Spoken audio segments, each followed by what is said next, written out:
नमस्कार मैत्रिणींनो, मला बऱ्याच मैत्रिणींचे DM येतात की मॅडम आमचं एक्सलेटरची स्पीड खूप वाढते. त्याच्यामुळे बऱ्याचशा जणी काय चुका करतात की एक्सलेटरवर असा हात ठेवतात, त्यामुळे पूर्ण रेस अशी वाढल्या जाते.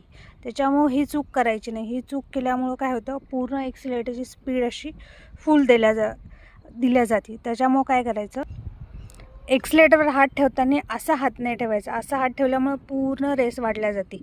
हात ठेवताना असा हात ठेवायचा. असा हात ठेवल्यामुळं फक्त एवढीच रेस आपली वाढल्या जाते आणि रेस वाढली पण तर लगेच हात आपला असा होतो. त्याच्यामुळं स्पीड आपली कंट्रोलमध्ये राहते. असा हात ठेवल्यामुळं पूर्ण रेस आपली कंट्रोलच्या बाहेर जाते. त्यामुळे कधीच्यालाही एक्सलेटरवर हात ठेवताना असा हात ठेवायचा. त्यामुळे तुमची स्पीड जास्त वाढल्याही जाणार नाही आणि गाडी पण तुमची कंट्रोलमध्ये राहील. अशाच नवीन ट्रिक्ससाठी आपल्या Insta ID ला फॉलो करा आणि आणखी तुम्हाला कशाबद्दल माहिती पाहिजे यासाठी मला कमेंटमध्ये सांगा.